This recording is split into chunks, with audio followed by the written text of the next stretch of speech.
Making $427 day trading NVIDIA. Let's get into the recap. We're back in the saddle. It's been a couple of days. I haven't touched anything in a while. I think since last week. I forget exactly what day it was that I closed it out, Thursday or Friday. I closed out a swing trade on CrowdStrike that ended up panning out to kind of be a good decision, just based on what ended up happening, and would have hit my break-even stop. So I ended up making a few bucks on it when I would have made nothing. But we're back in it, and you say day trade. Oh, wait, what do you mean? I thought you swing trade, because that's what I've kind of been doing most of the time this year so far. I guess it's not even 2 months in, about 2 months in. But yeah, this is kind of one of those opportunities that just kind of popped up and really in an environment that made sense. And so you kind of checked a bunch of boxes for me, and you had the momentum, and so I did it. It's not like something that I always will be doing this year.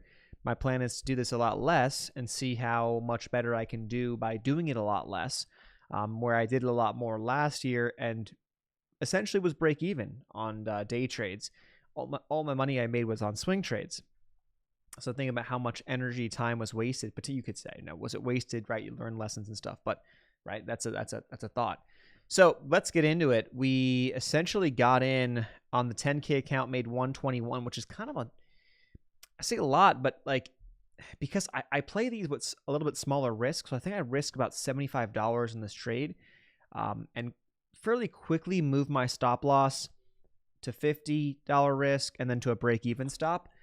So I'll show you what I meant by that on the chart in a second, but this is kind of like a hybrid between a 1 minute, or a 5-minute chart and a 1 hour chart. I don't trade the 1 minute chart.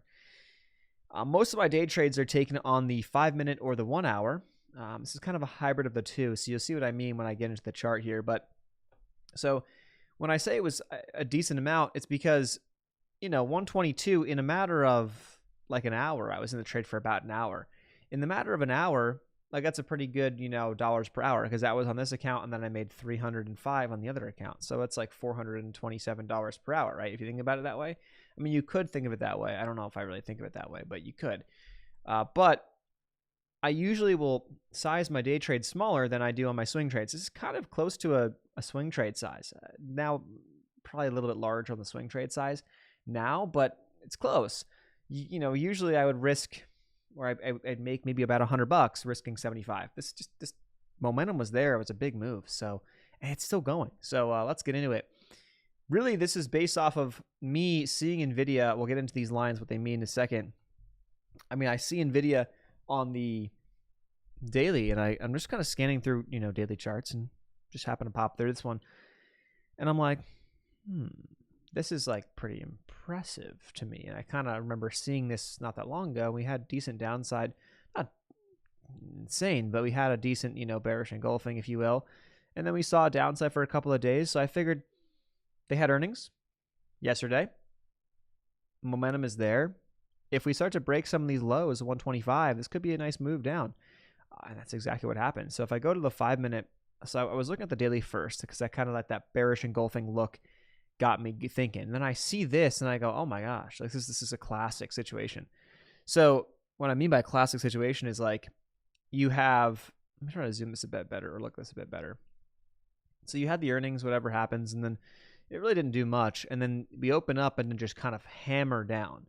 So from 135 opening up, pretty much down within the first half hour of the trading day, we're down $10 almost on NVIDIA, which is a pretty big move, right? From 135 to 125. It's like, I don't know, 7-8%.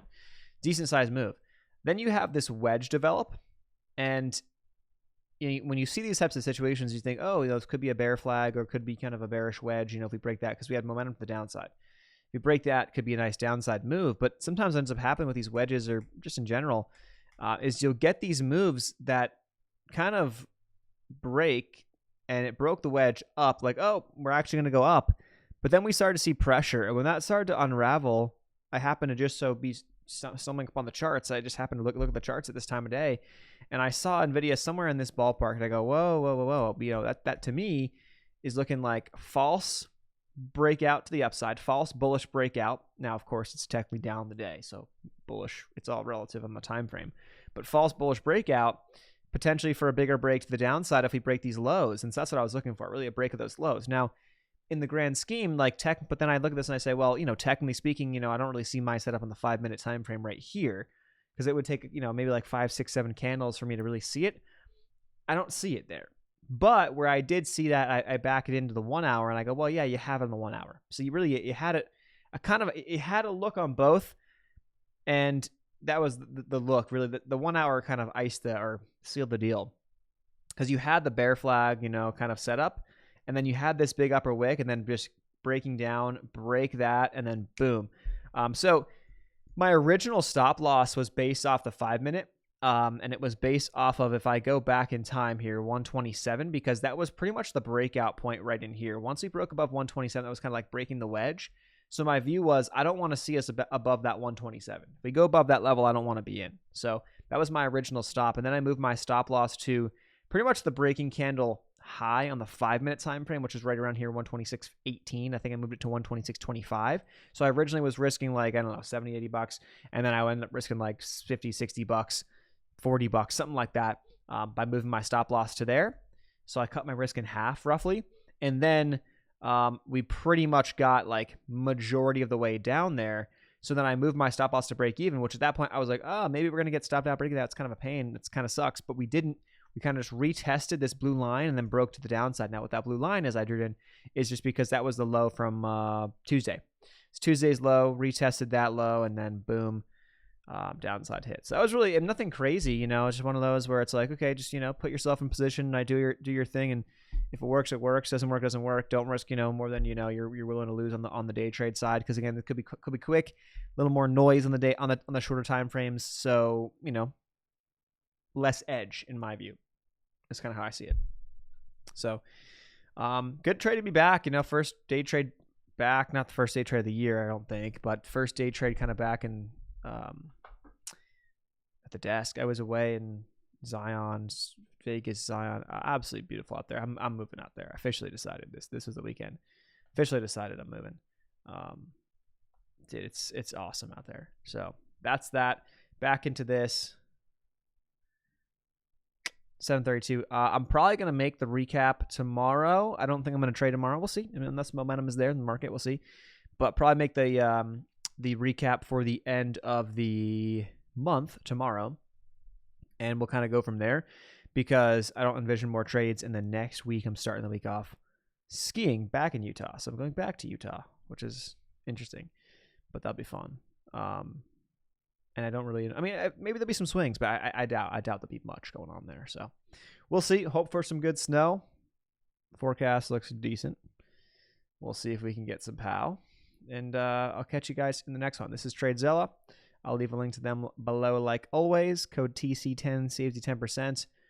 And just kind of taking it one trade at a time here. There's no rush. Probably take my second payout soon on the funded account. But I don't really care when I take it, because, I don't need it right now, really. So that's the deal. Thanks so much. I'll see you guys in the next one. Peace.